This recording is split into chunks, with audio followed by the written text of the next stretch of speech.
Hi, everyone, and welcome to the show.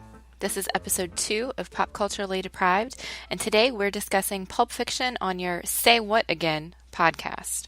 My co host today is Matthew Vose. Matthew and I met through the Storywonk Discord chat server, and the rest is podcast history. Matthew, why don't you tell us a bit about yourself? Hi, thanks for having me. I am a pop culture reference junkie. I'm the guy who read Voltaire's Candide when it was mentioned in a Bloodhound Gang song. I then read Dante's Inferno when that was referenced in Candide. I saw Pulp Fiction in my early teens when it first came out, and that's probably the best situation to be in when watching a Tarantino film with its stylized coolness. I finally saw it all the way through when it was reduced in a store, and I was too young to buy it, so I coerced my sister into picking it up for me. It's probably the first time that I realised you could tell stories in a non-linear fashion, and that you could bring elements back into play during another part of the film. So it really was a watershed moment for me to understand how films could be put together and how to craft stories in such an interesting way. Yeah, the non-linear part of it was actually really interesting to me because I went into this movie completely blind when I watched it last night. I didn't even Google anything about Quentin Tarantino or even when it was released because I just didn't want to know anything about it. And after I started it, I texted a friend to let him know that I was going to kind of not be paying attention to anything but the movie so that I could really take notes. And of course, he spoiled the fact that it was nonlinear for me. And I was about 40 minutes into the movie at that point, and I hadn't realized that there was anything amiss. I had no idea. And of course, he told me what to look for, Christopher Walken and the pocket watch, or I guess it was a wristwatch. I still wouldn't have realized it was nonlinear at that point, and I didn't actually get it until the scene with Butch waking up from his nightmare right before he goes to fight. That's the first moment, and that's like halfway through the movie, I think, before I figured out that we weren't being told a story from start to finish, and it was weird. Yes, it's definitely an interesting way to go into a film completely blind like that, and to have to see what you can make of the jigsaw puzzle as you go through. Right. Well, I hate spoilers. I am one of those people who I'm very dogged about it, and I will avoid them at all costs. So even a movie that came out, in 1994, wow, that was a really long time ago. I managed to stay spoiler free. I had no idea what it was about. I knew who was in it. Well, I knew some of who was in it. I didn't know Christopher Walken was in it, but I knew that it was starring John Travolta's hair. And found out also in the first scene, well, I guess the second scene after the diner prologue, that it was also starring Samuel L. Jackson's hair, and that was, pretty interesting to me. I focused on that probably way too much while I was watching. Yeah, and the cast, the whole ensemble, it's just fascinating who they got together for it. So many of them weren't known at this point. This was their sort of big breakthrough that they then went on and became major stars from. Samuel L. Jackson, Uma Thurman, Ving Rhames and Tim Roth. They'd all done things in different countries and on TV, but this was the big moment for them. Yeah, it was interesting. I know I sent you my funny thoughts. I kind of wanted to live tweet this and couldn't because I knew I was podcasting about it today. So I just wrote them all down, and I'll link to those in the show notes. But I was very distracted by trying to figure out who some of the people were at first. Tim Roth, for example, I knew I recognized his face. I could not figure out who he was. And for some reason, in my brain, I was equating him with Simon Pegg, which is weird because they're not remotely close to the same person. And then when the credits came on, I figured out who he was. I didn't happen to notice Ving Rhames in the credits, and when they just showed the back of his head for the first several shots of Marcellus in the movie, I was sitting there thinking, wow, that really looks like the back of Ving Rhames' head. And it turned out I was right. Bang on, well done. Yeah, apparently I know what the back of people's heads look like, even though I have to tell you, I was really distracted by the filming of this movie because they did show so many shots of the back of people's heads. And it bothered me just because it's so unusual and different. I'm used to when people are talking and having a conversation, seeing their face in the movie. And instead, frequently, we got to see the shot from behind their head, and it was just distracting and kind of drove me a little bit crazy. Yes, it's heavily stylized in the filming. The cinematographer, Andrzej Sekula, He actually did Hackers and American Psycho, which I think are very similar to this. It's staring in at lots of different activity happening, but you're not necessarily part of it. An interesting way to do it. There's a great shot in Pulp Fiction that I love when Butch goes to get his watch, and it follows him for probably a couple of minutes going through fences and through a garden and people's backyards. And there's even a bit where the camera goes through a fence with him, so it's following him through somewhere you wouldn't normally take a camera on of a movie film. Right.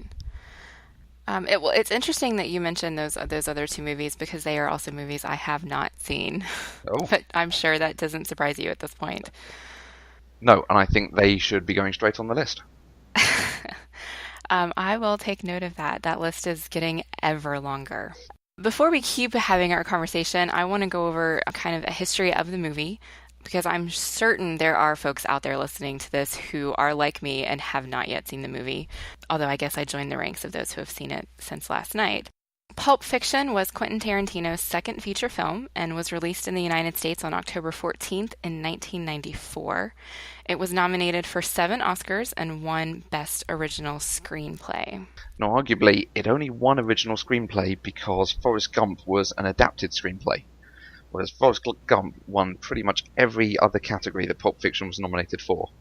Tarantino himself, when he accepted the award, he said he thought that was the only category he'd win, and how right he was. Well, I have to admit, I much prefer the movie Forrest Gump to Pulp Fiction, so I'm not really surprised there.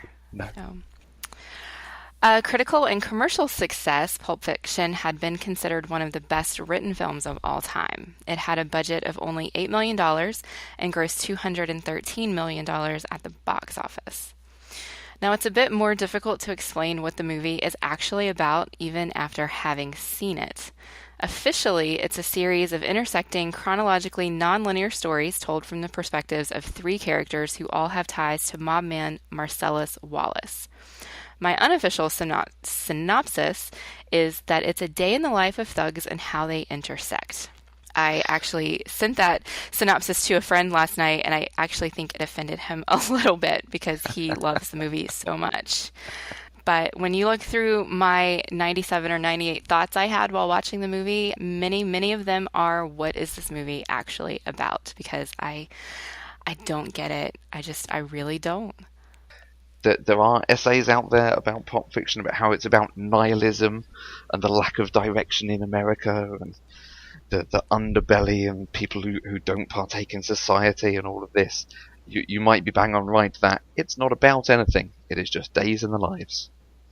And, that's perfectly a good story for a movie. And I'll even admit there are several like B-list movies out there that really aren't about anything and I just happen to enjoy them, but it's because they're a day in the life of people I relate to. And Pulp Fiction was a day in the life of people that I have no basis of understanding why their lives are the way they are. No, and there's no emotional connection to anyone in the film. There's no reward for really getting behind people. Right. Although I did enjoy the cast. I mean, as you said earlier, it is a phenomenal cast, the folks that were in it. And I did appreciate watching them be really weird. That was entertaining. I can say that. It was entertaining. So I never watched this movie before now because when this movie came out, I was only 12. My parents weren't going to let me watch this movie that was about, murder and drugs and mobs and crazy stuff. And as I got older, it was just one of those things that never really seemed to appeal to me. I really didn't know what the movie was about. I still don't really know what the movie's about. I just knew that it was a Tarantino film and that it was wildly popular. And honestly, I've never really been a fan of Quentin Tarantino. I've always thought he was weird and that his movies were weirder. And it's interesting you saying your parents weren't about to let you watch it. I could remember my mum not being happy that I'd bought that video, or certainly I got my sister to buy me the video. I spoke to her earlier about this, and she asked me not to shame her on the podcast about it. But I asked her, why this one in particular? Why not some of the other sort of more mature films that I'd seen? And for her, it was the graphic nature of some of that violence, the drug overdose and the rape scene in particular. Those stood out because although, even as a child, I could differentiate between, cartoon film violence and violence in the real world. That's so graphic and realistic. She wasn't sure about me watching that. And then there's the fact that there is a very detailed description on how to take heroin, which was less of a worry in my little English suburb. Fair enough, fair enough. I think my perspective on those particular things is different just because I'm in my 30s now and I've just watched it. So I have to be honest, the way the rape scene was shot didn't really bother me. It wasn't a visceral, graphically realistic shot to me as it probably was for folks back in 1994.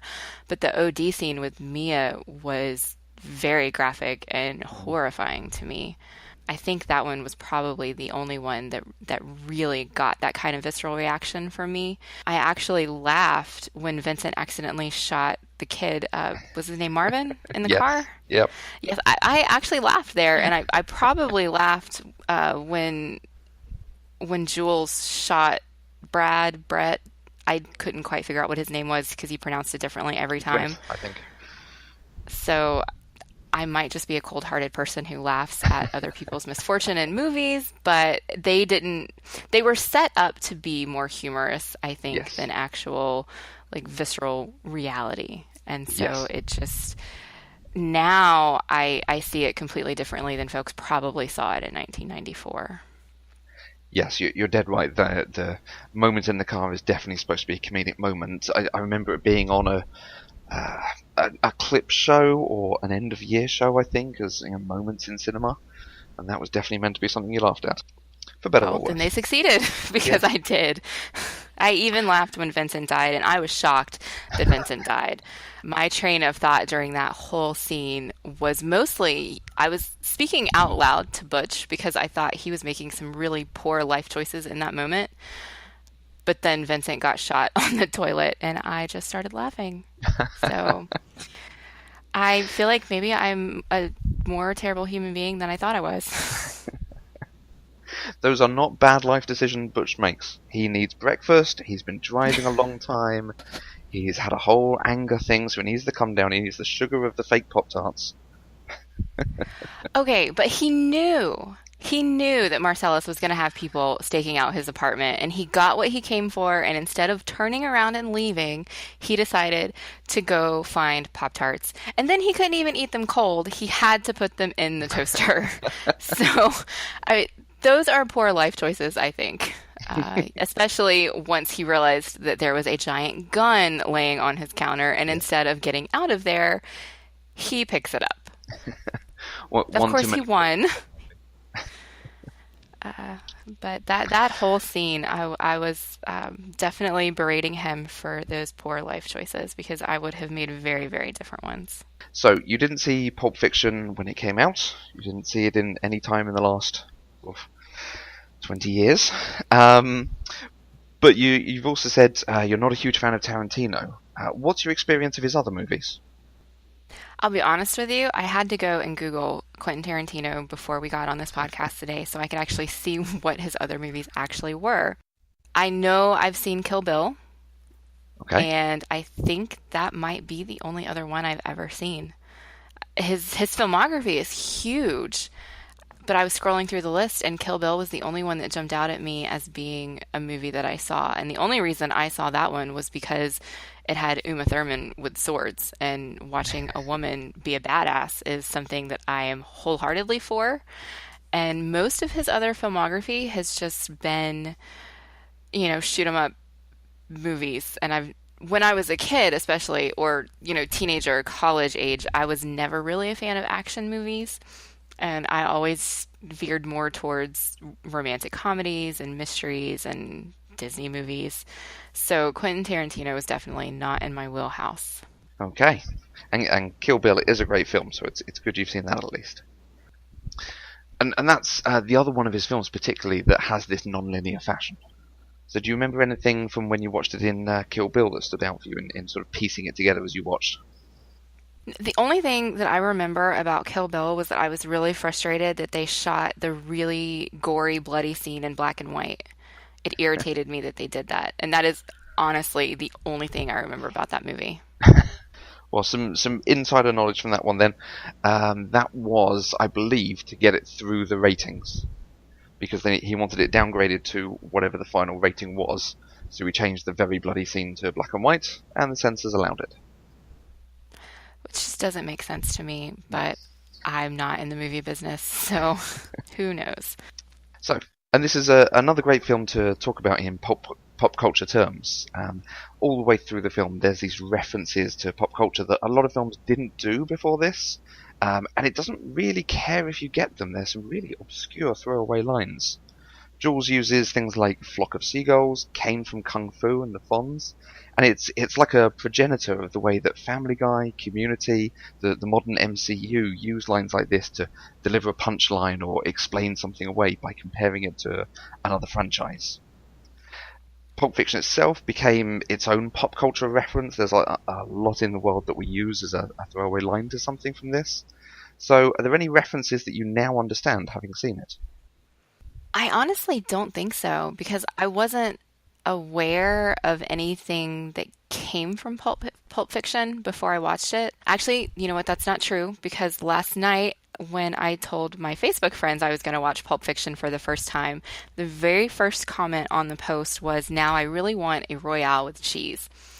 And I had no idea what that meant. I'd never heard the term before. And of course, now I think it's a silly, fun little thing. But other than that, most of the pop culture stuff that was present in the movie, I actually was familiar with, or if I wasn't, it went right over my head. I know who Kane from Kung Fu is, shockingly enough.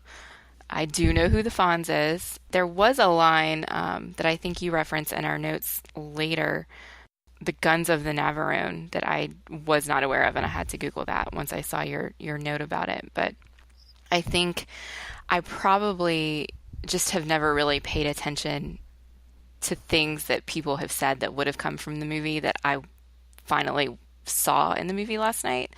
Because I think in my circle, people don't reference Pulp Fiction very often. And that's quite interesting. There's a lot in the UK that seems to come from it. His wallet is an item you can buy on store shelves, and I have friends who have bought it. Winston Wolfe, Harvey Keitel, is actually in an insurance company's adverts as this gangster who goes and helps them resolve a problem when they've had a break-in or a car accident or something. Oh, oh, that's pretty neat. But yeah, I would have had no idea. And like you say, Royale with cheese is one that does crop up from everyone. You see it on a menu quite often, a Royale with something or a something with cheese as a throwaway line to it. Hmm. So, let's get into the film a bit. We've mentioned the non-linear structure. Did it do anything for you in how you enjoyed the film when you came away from it? Did it make it better, make it worse? I think if I ever rewatch the movie, it'll make it better. I was distracted by part of it because the couple at the beginning in the diner, I don't remember their names, Yolanda and did they ever say what his name was? I don't think we know his name. He is referred to as Honey Bunny. Okay. Well, Honey Bunny and Yolanda, I was distracted the whole movie because they never showed up again. And I kept trying to figure out who they were and how they related to everything else I was watching.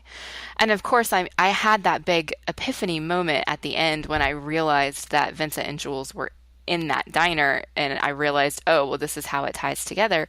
But it was a distraction, especially since at the beginning I didn't realize it was nonlinear. And even when I did figure out it was nonlinear, I didn't know that that was a prologue. I I thought that everything had been linear except for Butch's flashback. And so it just, I think, was distracting to me. But if I went back and rewatched it now, understanding the order that everything actually happened, I would probably appreciate it a little more. Yes, and I think I described it like a jigsaw puzzle earlier. And there is something in that where the first time you do a jigsaw, you put it together and you're spending time working out the puzzle. And that's your first watch through of this film. The second time you take it in for what it is, so you get to appreciate it and go, I can see, oh, there's that line about their clothes, and suddenly they're wearing something different. But I'm not so sure there's much in it for a third or a fourth watch, like you wouldn't return to a jigsaw puzzle immediately. you'd want to go back to it after a few years when you've forgotten how all the pieces fit together. Right, right. I feel my most recent experience with non-linear storytelling was the recent show on HBO, Westworld. Have Hmm. you seen that at all? I have, yes. So that one, I think the non-linear storytelling in that show made a lot more sense to me than what I saw in Pulp Fiction, even though I think they were really trying to do the same thing. And it may just be I was more invested in the characters of Westworld than I was in Pulp Fiction, partly because Pulp Fiction is just 2 hours and Westworld I had, 10 or 12 episodes to get through. But I do think nonlinear structures can be very entertaining. They can add a lot to the story. I'm actually dying to go back and rewatch Westworld so that I can catch all the things I missed the first time, not understanding that it wasn't linear to begin with. Yes, we're in exactly the same situation that now we've just seen the last one. We want to go back and see what we missed all the way through. Well, I'm really glad I didn't spoil anything for you there, and hope I haven't horribly spoiled any of the listeners who have also watched that show or who are in the middle of watching it. Though I will say I figured out it was nonlinear fairly early on because I got really confused about something, and that was the only possible explanation. I kind of wish that had happened in Pulp Fiction, and then I probably would have been a little more aware of the various storylines intersecting instead of just assuming that the flashback was the only nonlinear piece. Yes, and like you're saying, you've only got a couple of hours with it, so the little hints that there are things out of order here are so easy to go over. So, do you think that having it told out of order like this, did it help the film? Would it have been a better film if it was told straight in the normal order, and the only thing out of sequence was the flashback in Bruce Willis's dream? That's a really good question. And I don't know that I have a good answer for that from my perspective just because I'm not super excited about the movie in the first place. Hmm. As someone who is still digesting and processing the movie and trying to figure out what the point of the movie was, I think if it had been told in a linear fashion, it probably would have been far less interesting because I wouldn't have been questioning things all over the place, wondering, well, why are they doing this? And why is Vincent wearing that? And wait, Vincent's dead, but he's back in this scene. And so I spent a lot of time just trying to make sense of the movie. And I think that contributed to my entertainment of the movie Okay. instead of just being bored at watching a day in the life of people I don't care about. And I feel had it been told linearly, that's what I would have gotten, and I probably wouldn't have enjoyed it at all. Do you, from your memory of watching it last night, what do you think would have been the ending if it was told straight? I'm, I think the ending, if we're not adding anything from what was already in the movie, probably would have been Butch and Fabian riding off into the sunset on a motorcycle. Yes, I think. absolutely. Yes, and it's such a traditional Hollywood ending at that point, and that's not what Tarantino seemed to want to do. The ending, as we get, is Samuel L. Jackson, John Travolta, looking cool as hell, tucking their guns into their shorts. I laughed so hard at that scene. I actually had to Yeah. rewind it because I caught that they did something, but I was also taking notes. And so when they turned around and walked out of the door and then it cut to credits. I felt like I had just missed something, so I had to rewind those last 20 seconds and rewatch, and then I just started laughing. And then my very next reaction was, "That's it?" And then it was over. And that is two and a So half hours of your life. that was absolutely 2.5 hours of my life. I didn't realize it was 2.5 hours when I first started watching it, and after about an hour, I wanted to see how much time I had left, and that's when I realized that I still had another hour and a half to go. Yeah, but So, I did. I got through it. I watched it all, and I was, serious about it. I wanted to watch it. I was trying to pay attention. I didn't want to be distracted because I wanted to actually be able to have a fairly interesting conversation with you because I know that you're a fan, and I didn't want to come into this just telling you that I hate this movie that you love. Though, so though I really don't hate it. That's too strong. no, and that is a good segue into what you take away from it. The ending as presented is one of the things that really intrigues me about it, because when I, engage all my faculties and really think about it, the point of that ending is that Samuel L. Jackson is going off to wander the earth like Kane in Kung Fu. He has heeded a message from the Lord, and he has decided to go and commit his life to something else. John Travolta's learnt nothing. He's still eating bacon, and he is going to be killed in about 24 hours. Okay, well, I have a question for you about that though. Cool. So this scene happened right before they showed up to Marcellus's to give him the case, and that's Yes, where we first met Butch. yes. So in that particular scene, I got no indication from Jules that he was actually going to retire, or did I miss something? No, you're right. That's not hinted at. He's the one who goes over to speak to Marcellus first, so maybe we can infer he has that conversation at that point.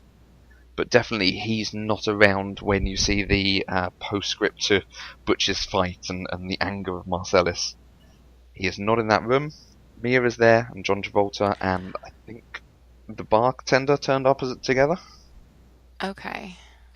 Yeah, I think I assumed that after, so Jules had that epiphany before the whole robbery thing. Yes. And so I think I just assumed that after he dealt with the robbers and got his wallet back and they walked out with their guns, that they were walking out as a team and he was going to go back to his life and this whole walking around like Kane from Kung Fu wasn't going to happen. But it's possible I grossly misinterpreted. His whole dissection of the scripture that he'd never thought about before. That's where I take away that he's doing something different.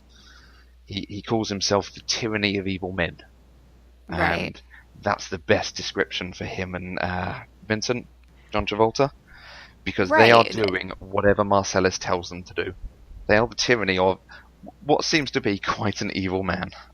Agreed. And I think that's probably why I came out of that scene feeling that he was no longer going to retire because he came to the epiphany while dissecting that scripture that he was the tyranny of evil men. And so I think I felt like he was just accepting that and was going back to doing whatever Marcellus told him. But he's trying, Ringo. He's trying real hard to be the shepherd. He was trying because he did leave him alive. Did? He did. And I guess it is, the later scene chronologically in Butch's apartment, Jules wasn't there. It was just Vincent. Yes, and Marcellus himself going out for coffee and donuts, and Right. waiting to walk at the red signal. Right. I laughed at that. That whole scene from beginning to end was just ridiculous. I'm not sure I can even find another word other than ridiculous. Marcellus doing that slow double take as he's walking across the street, and then Butch running him over and then crashing his own car. Yes, I was just, my first thought was, does anybody in this movie stay alive? Because Vincent had already died at that point. And so I was thinking that they both had just died, and clearly they didn't. But then it just kept getting more and more farcical as Butch was trying to kill Marcellus, and Marcellus was chasing him, and they end up in this, I guess, pawn shop sort of place that yep. it just went into a really weird, weird thing. And it was weird is my word to describe this You movie. go to yes, and you're right. It just escalates how strange it is. He has to wait for Zed. Zed comes up and he's a security officer, a police officer, something. Then there's a gimp as well. It's all very strange. And then Bruce Willis gets free. Yeah, I was kind of distracted through part of that scene because Zed is, if I'm not mistaken, is Buffalo Bill from Silence of the Lambs. Am I mistaken on that? I'm looking it up. You might be absolutely right.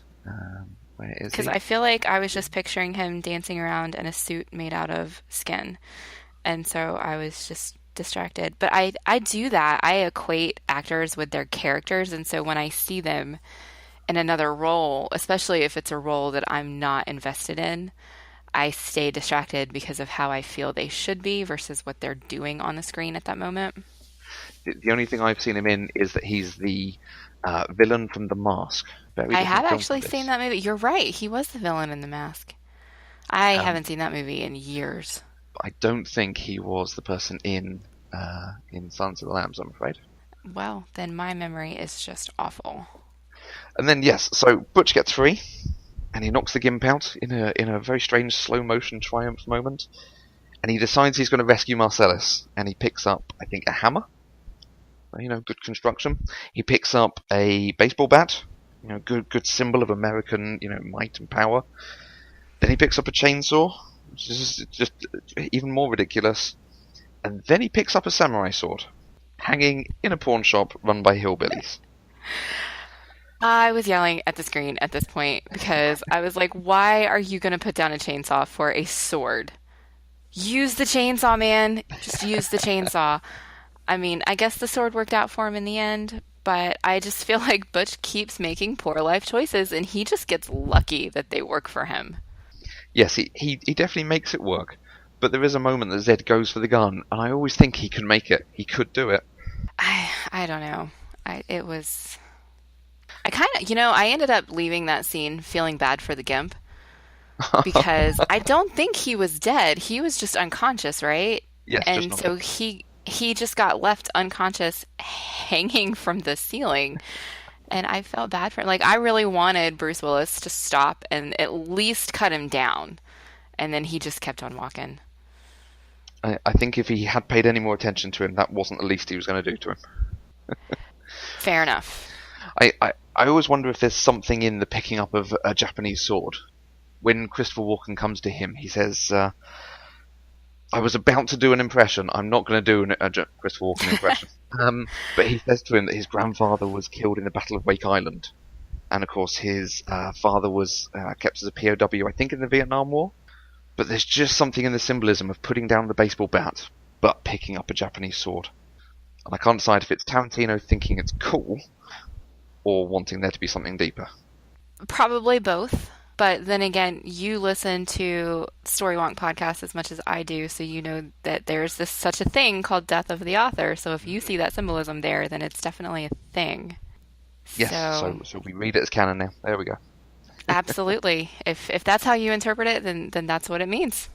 I think that's something that bothers me sometimes, but I am a little bit arrogant and often think that my way is always the right way. And so if I interpret it one way, then that is how it's going to be. And I can only agree with you. As a guest. Please feel free to disagree with me, because I mean, clearly we disagree on the movie itself because you are such a fan, and I am not there yet. Not to say that I can't ever be there because I do appreciate it and I do see merit in it. It's just not my style of movie. But that doesn't mean I can't be brought around to be more appreciative. So you said you don't hate the movie. That would be too strong a word. Has it made you interested in watching any other Tarantino films? Can't say that it has. I had a feeling that was going to be your answer. And this is probably the best he's done. Kill Bill is definitely up there. It's more emotionally rewarding, it's more entertaining, but because it has this style of flicking back and forth between stories, it's got some intellectual reward in it as well. His latest one, The Hateful Eight, reminded me in Pulp Fiction in a number of ways. It's about sort of, the story of lots of different people coming together. But with the exception of one bit in the middle, it's told in a linear fashion. And having watched it, I couldn't help but feel that it would have been more entertaining if I'd had to piece it together as we went. Okay, that's interesting. I think I just watching the previews of The Hateful Eight, it just did not seem like a movie that I would enjoy. And that's why I didn't watch it. I did actually, Tarantino did Django Unchained, didn't he? Yes. I have not seen that. It is a movie that I would be interested in seeing, though I don't know if I would like it. But it did get so much critical success and also some commercial success that I would be willing to give it a shot. I would put it on the list, and before you watch it, I will look up the timestamp when to turn it off. There's Oh something dear. like half an hour extra on that film that didn't need to be there, in my opinion. Oh dear. Yes. I But don't know. I I can feel cope like with a if I'm film. gonna watch it though, Go on. if I'm gonna watch it, I'm gonna do the whole thing. So Okay, you have been warned. which may be why I never watch it. Mm. This But I, list is growing, and I don't know that there are going to be enough years to watch everything that gets added to this list. So as long as no more movies are released to go on it, you'll be okay. now you had written a possible area of discussion, the transformative nature of bathrooms, and I wanted to see what you were thinking about that. So, this is a theme that runs throughout the film. When people go to the bathroom, they return and they find the world different than they left it. So, Okay. particularly this applies to John Travolta. He goes to the bathroom in Butcher's apartment, he reads his nice little romance book, and then he comes And then out he and gets Bruce shot. Willis shoots him a lot. Right. Um, and that is a great moment because we've had a moment earlier with Bruce and John Travolta squaring off. And clearly they don't like each other, and you think if that was anyone else, perhaps he might have walked away from this. But later on in the film, John Travolta goes to the bathroom in the diner, and he comes out, and suddenly Jules is in a Mexican standoff and is giving a lot of money to some kids who are ripping the place off. And Right. we've got other examples where the chap in the apartment they go to at the beginning, he's gone to the bathroom, and suddenly everyone he knows in the room is being shot at. And he comes out and tries to wreak bloody vengeance, only to be failed by what might be an act of God, what might be blanks in a gun. I don't think they were blanks because the wall behind them was shot, unless I was misinterpreting that. Again, there's some interpretation there. The wall behind them is shot, and I've never looked out for it, but apparently the bullet holes are there when they walk in. Okay, now I really want to go back and rewatch that scene. So it's there to make you believe they've been shot at, but actually it's just his gun. And Jules is reading divine intervention into just a silly moment. Okay, I But can accept that. the nature of bathrooms in the movie becomes textual in Jackrabbit Slims, which looks like one of the greatest diners in the world. I want to go to there. Yes. Is it a real place? Do you know, or is it I just made up for the don't know. movie? I should look it up, especially if their milkshakes are only $5. Yeah. One of my notes was $5 milkshake. This movie is a little bit dated Yes. because Vince was just like, that is way too expensive for a milkshake, and I would happily pay $5 for a good milkshake today. Yeah, absolutely. But she goes off to the bathroom, she gets high, and she comes back and she even says, "Don't you love it when you go to the bathroom and come back to find your food waiting for you?" Now, like the film, the theme probably means nothing, but there is definitely this thing in most of the stories. There's a point where someone goes off to have a comfort break, and they come back, and the world is fundamentally very different than the way that they left it. You're right. I honestly didn't notice that, but there's so much going on in the movie that I think my brain was having a hard time like keeping up with everything. But I definitely see that, especially with Vincent, because he also went to the bathroom and came back and Mia was dying on the floor.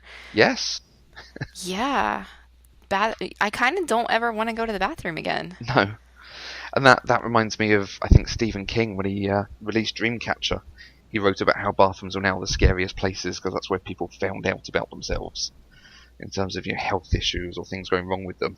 It was now scarier than what might be under your bed. And there's something in that in this film as well, I think. Okay. That's a little deeper than I went into the movie thinking about, but I think Tarantino likes to make his films deep or at least appear deep. I'm not sure which one it actually is.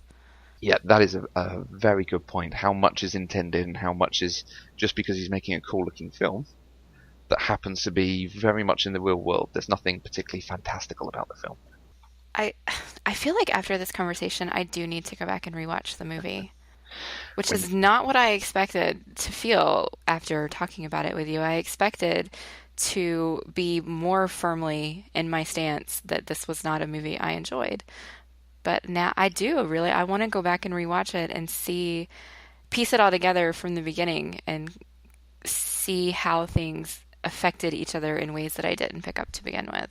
I might be about to get into trouble here for adding more movies to your list. Have you seen The Sixth Sense or The Prestige? I have seen both of those. Okay.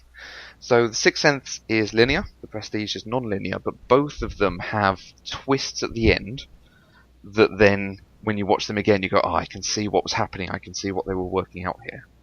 Right. And Absolutely. I've seen both of them multiple times, so. there's something of that in Pulp Fiction where as you watch it, you go, oh, I can see this thing happening. I can see where they're having this going on and where this mistake might come from. Okay. Well, I think I'm going to give it a few days, maybe a few weeks, but I think I will go back and rewatch it. I will be interested to hear what you think when you've watched it again. Whether it's at that point you do just hate it because you've lost 5 hours to it. I don't think I will ever outright hate it. And I do think that I can have enjoyable conversations with other people about it, particularly when it does come to some of the pop cultural references. I feel like I'm going to be walking around saying, say what again, like for the rest of my life, even though I could never say that as cool as Samuel L. Jackson says it. Yes, and there is Butcher's line that I have heard people say about, what does your name mean? I'm an American. My name doesn't mean anything. I haven't heard anybody say that, but when I heard it, I felt like it was the most true line in the whole movie. So, before we wrap up, I have 3 questions about the film for you. Okay. Did you spot the brief Steve Buscemi role during the film?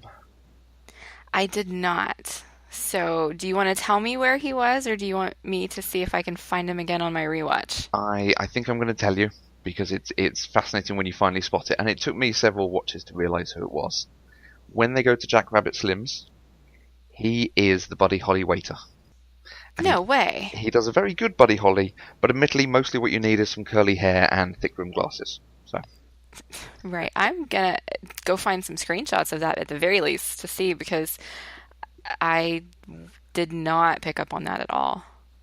and Though I think admittedly I wasn't paying a lot of attention to him because I was still very confused about this whole Mia and Vincent dinner date thing. So, yes, and what happens to Mia on the date is such a great inversion of what you expect. You think there's going to be something about will they, won't they, and then right. suddenly it all gets so much worse than you might expect. Right. I actually, and one of my thoughts was I wondered if Vincent was going to be in trouble because of the rumor that Tony got thrown out of the window for giving her a foot massage or something Yep. like that. Yeah. And she was really confused that that was what the rumor was about. And then she turns around and tells Vincent that the only time he ever touched her was to shake her hand. And then when Mia and Vincent shook hands, the camera lingered on that. And so my first instinct was, oh my gosh, Marcellus is going to find out that he touched her and Vincent's going to die. That's the way my brain works. I see connections like that, and usually they're completely wrong and insignificant, but that's what I was focusing on there. And there are a lot of hints around Mia that she's actually untouched by any man. I think when he turns up, she's playing Son of a Preacher Man, and then she Yes. plays Girl, You'll Be a Woman Soon, and she spends a lot of time at that table playing with her cherry. That's not Yes, you. she does. Those are all things I noticed, but I did not put them together. I remember thinking Son of a Preacher Man was a very odd song to be playing in that scene. Hmm. And and the music is another sort of pop culture reference that this film brought. Obviously, films have used great music for years, but this was the first time that there was a really good associated soundtrack that everyone picked up. I had so many friends who had it and knew all the songs backwards. I don't think I really noticed the music except for where it stood out, like that particular song did. But mostly I think that was just because I was confused and trying to figure out what was actually happening. Yeah. So, my second question for you. On a scale of Cool Like Fonzie to The Guns of the Navarone, how upset are you that she draws a rectangle rather than a square in the air? I have to be honest with you, I didn't even notice that it was a rectangle because I was so annoyed that they actually drew the shape and you Hmm. could see it on the screen. It bugged me and I didn't like it. It's a really strange choice to take you out of the depth of the movie at that point and go, oh, I'm watching a movie because they're drawing something on screen at me. Right. And there were only two instances in the movie where something like that happened. It was with her drawing the square rectangle thing, Hmm. and then when the wolf shows up and they put I don't even know what you call it whenever they is it a Chiron? Is that what it is? When it 9 said minutes and it 13 takes, seconds. right, he said it takes 30 minutes to get there, I'll be there in 10, and then on the bottom of the screen, it's 9 minutes and 37 seconds later. And I just thought, I didn't like either one of those instances. No, it's definitely a very unusual choice. As I say, the film is not fantastical. There's nothing in it that's out of this world. But yet suddenly you have these little graphics going, oh, okay, they're playing with what I'm watching here for some reason. The one other one that I always spot is when they take Marcellus into the back room. The hillbillies with Zed take him in. It suddenly switches to slow motion for a few seconds, and then it goes back to normal. I didn't notice that. And it's a very unusual choice. Again, as I say, it just takes you out of the fact that you're slightly voyeuristic in this room with them, and you go back to, oh yes, I'm watching a movie. Hmm. I feel like that if there had been more instances like that, it would have made more sense because it would have been consistent. But just by dropping in two or three, it ended up being distracting and it does take you out of that moment. Yes, it's heavy punctuation on the scene. And my last question for you: what do you think is in the briefcase? I really want to know what's in the briefcase. My first thought before he opened the briefcase for the kid in the diner, my first thought was just that it was a lot of money because when they open the case, it glows. And you can see the glow reflected on the face of whoever opens it. So when Vincent opened it in the apartment, it glowed. And at first, then I had no idea what it was.